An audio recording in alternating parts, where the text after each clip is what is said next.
Hey, what's going on, y'all? This is J. Marie at J. Marie Booklets, and I'm making this video for Share Positive Thoughts. She put a comment in one of the videos asking, do I have any tips for new secretaries? And I have three. The first one is to take good notes.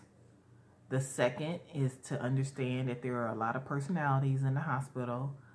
And third is to understand that you may get burnt out. Okay, so the first one is taking good notes. When you are orientating, it is very imperative that you take good notes. Like you take notes of stuff you don't even think you need, because I'm telling you, you're going to need to know them. If you have a good trainer, the trainer will tell you, okay, this is something we'll do every day. This is something might come up every now and then. You know, it'll come up like once, twice, 3 times a year. And then some things that come up once a year, once every few years. Like you very seldom see this. So if you have a good trainer, they will tell you that. But I'm telling you, take notes of everything. Even stuff you think is nothing. Because if it happens now, it may not happen again for another year, 2 years. But you have your notes. So, I mean, I took very good notes. I was one of those, we used to have, in the system where we can see the patient's name and the orders, they had a area where you can put notes. So I had all my notes. So I knew how to order labs, this particular test, you know, if we needed consents, this is what the consent is supposed to say. And I would just copy and paste. And then they took that away, but I had saved it. So when I left the main floor, went over to the ICU, I printed it out, because the way they had it, it couldn't go with me. So I had to print it out. But I printed it out and I gave a copy to my friend who stayed there, the secretary who stayed there. She was like, oh my God, Jackie, this is so much. Yeah, because like this stuff you don't, we don't see some of this. Some of the stuff we see all the time, you know, and as I was going through, I would delete stuff because we see that every day. We know how to do that. When I first started, I mean, those were notes from when I first started. So I wrote everything. But then as time went on, okay, we do this every day. I don't need this in here. But there were a lot of stuff I left in there that, look, we see this once every blue moon. So when I went over to the ICU, I had that. And, you know, I pretty much remembered. But I did have that sheet, and like I said, I gave her a copy, and then we also had like an ICU, well, not in our unit, but in the other unit, our sister floor. One of the nurses used to always have to, every now and then we would get a patient who needed a procedure, and we needed like a canister, but it isn't. But the central supply did not call it that; they called it something else. So I called down, found out what they called it, and so I can order it in the system. Because what we call it and what Central Supply calls it is 2 different things. So if you go on the computer and you type in canister, you're gonna get something else. So I would call down, say, what do you call this? It is hooked up to this machine, whatever. They would tell me. It's something, we don't know where they get that name, but anyway. So I wrote it down and put it in my mailbox. So whenever that nurse needed, she knew where to go. She'd come to me, Jackie, I need you to order that part again, that canister. And then I would just go ahead. She'd tell me the name of the patient, what room they're in. I would go in, put the order in, like the request, and send it on. And because we can put in the orders for Central Supply. And that was that. But I kept that in because that was like maybe once a year, twice a year. I don't remember that. Okay, look, let me write it on the paper, put it in my mailbox. So whenever she would call and ask, I would go. And then finally I gave her the sheet. I was like, look, put this in your mailbox. That's why I've been keeping mine. Just put it in your mailbox. And so take good notes. That's the first thing I would suggest on how to, because if you look, one of the hardest things to learn is that system, is that computer system, is ordering tests, ordering labs, ordering trays, ordering everything. But that system that's what you're gonna need to know.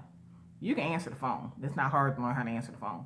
It's that system that you're gonna need to know. So that is the first thing. Take good notes. And then as you get comfortable, you can start scratching stuff off and doing like that. Like I said, I had it saved. And then I had it saved in the system. And that's why I know everything. They were like, Jackie, can you order? And I boom. And they're like, oh my God, because I wrote it down. I took very good notes. And then, you know, as I went on, I kept adding notes. So when I came out of orientation and I was on my own, I was still taking notes. I was still adding to it. So take good notes. The second is to understand that there are a lot of personalities in a hospital. Hospital is stressful, and it's just a lot of personalities with your coworkers, with management, with patients. It's a lot of personalities and a lot of stress. And you can be perky petty, but I'm telling you, they can get to you, especially when you're new. Because when you're new, you're like, hi, and then you see somebody like me, like years later, like, girl, please stop, okay?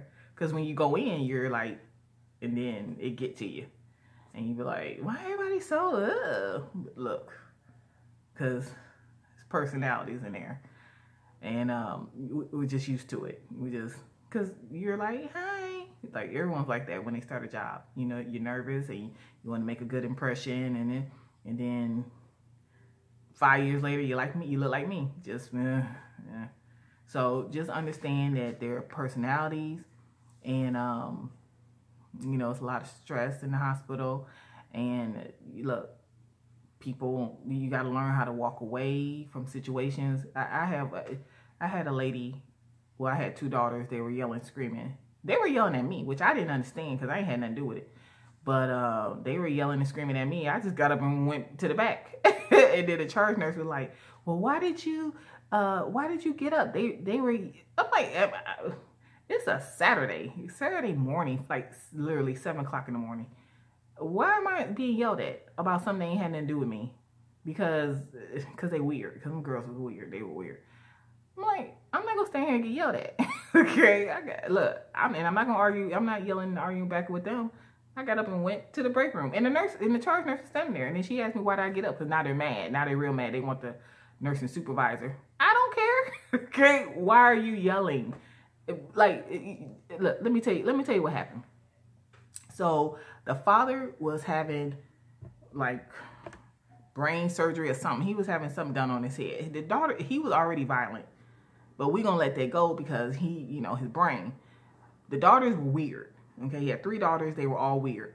And like the one had been hit by a car, I don't know how many times. Like, who gets hit by a car that many times walking? Like, who? Like, how? What? Like, that didn't make sense. And so, and then the other one had a sugar daddy, or she was a mistress. I don't know. But so the father, the surgery was scheduled first thing in the morning. They were there. They were there when I woke up. They were already at the hospital because the OR came to prep the father for surgery. He was doing surgery first thing in the morning. So they were already there. So we come in at 7, and the OR, they come up because like the night shift got them ready. They come up. The nurse tells them to go wait in the hall, go wait in the waiting room.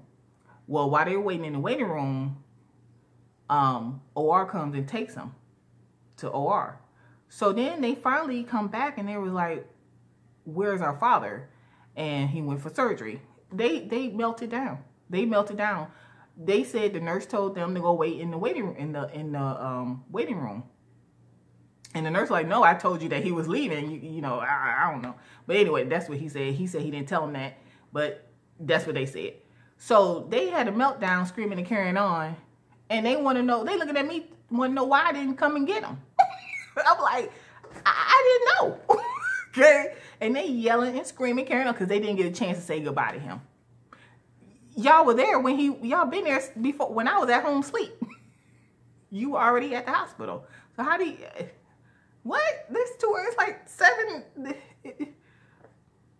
It's too early. Okay, and walk right on away. And then the charge like, why did you walk away? I'm not, it's too early. It is literally too early. It's 7. I just got here. So they, yeah, and nurse super, and then they was all like, they didn't get a chance to say goodbye. And, so it was this big old whoop-de-doo, and the nurse supervisor had to take him down to stop him, take him so they can say, yeah. And then he came back up. We were praying that he didn't come back to our unit, but he did. Them girls were weird, okay? And then, so I ain't say nothing, you know, charge nurse, we didn't say too much. You know, we kept it, yeah, okay, but, you know. And so then they, instead of being in the room with him, they were out because it's the unit. They were outside the room, right by the door. So they're in the unit, but they're outside the room, sitting Indian style, talking to each other, like sitting on the floor. Grown women sitting on the floor, Indian style, on the floor. So then the night unit secretary came in. She was like, "Why are they sitting on the floor?" I said, "Let it go." Just don't even say that, because they weird, okay? So you got a lot. You got a lot of personalities. You got, it's just a lot. You know, you got the family, you got the patients, you got, I mean, some things you can excuse because, like I said, the patient, he was violent towards that charge nurse, but he had a brain issue going on. He had to have brain surgery, okay? And then, you know, you got the weird daughters, and then you got stressed out nurses, and then you got overworked doctors and stuff. So it's a lot going on. You already got weird personalities, you got stress, and then they're all here in the hospital where it's cold. Okay, it's real cold in there. So it's just a lot going on. You gotta learn to walk away. Not be, you know, I didn't argue with them people. I ain't got time. You don't go somewhere? Like, why are you, I just got here. Like, it literally is like 7:07. Like, I don't know. I mean, I saw y'all go out to the waiting room, but and then I saw him take the daddy, but I didn't know y'all, you know, this is, so you got a lot of stuff going on. And then the third is burnout. You got to recognize when you are burnt out.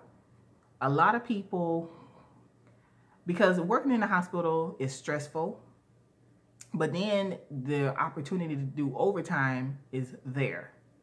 So you could be up in there all the time. Like, I know, 1 month, it was February, I can't remember what year it was.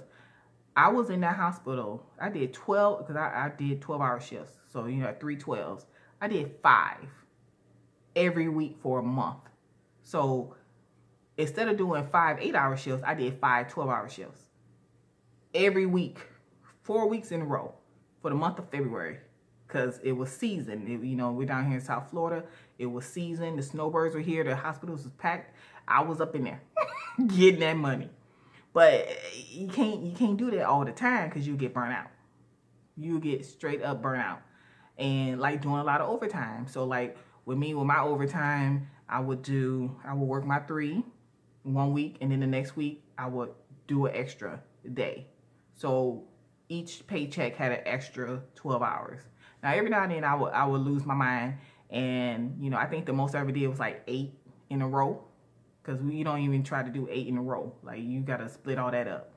But I think I did like 8 in a row. I was, you know, I was getting it, because you know, other secretaries were on vacation, and I would cancel my vacation to go work. Okay. But you gotta be systematic with it. You know, you just can't do it all the time. You gotta recognize when you burn out. And you know, I don't think nurses recognize when they're burnt out. I don't think doctors recognize it. They just be snapping. It's just too much. They just don't. And I think there are some people who do recognize it, because they start pulling back. They're not doing the overtime like they used to. So if you have a nurse that, you know, used to always come in, you know, needed help, and they would come in, now all of a sudden they're not doing it, they might need to recharge. They might need to recharge. You might need to recharge, you know? So you got to recognize that, because it's easy to get that money in the hospital. I'm telling you, as much as they try to nickel and dime, it's easy to get, you can get overtime in the hospital. Now, if you do 5, you know, if you work 5 days a week, if you do 8-hour shifts, that might be a little different. But I know with the 12-hour shifts, hey, you know, you got 4 days off, you know, come in one of them extra days and get it. But you gotta recognize burnout.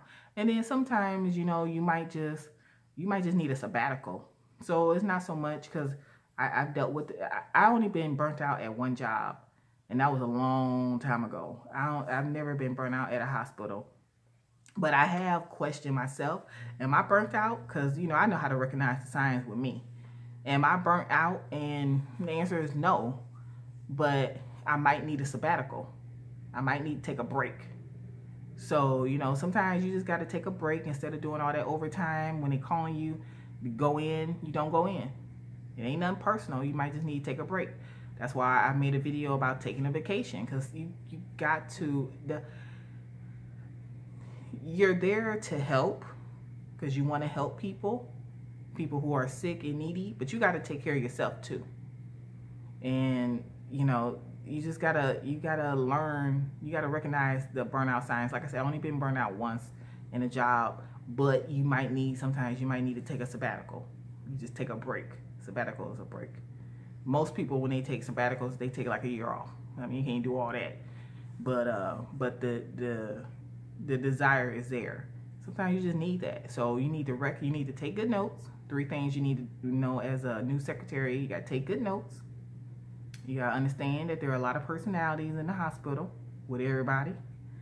And you got to learn to recognize what burnout is in yourself, so you don't become burnt out. Because it's just like when they talk about caregivers.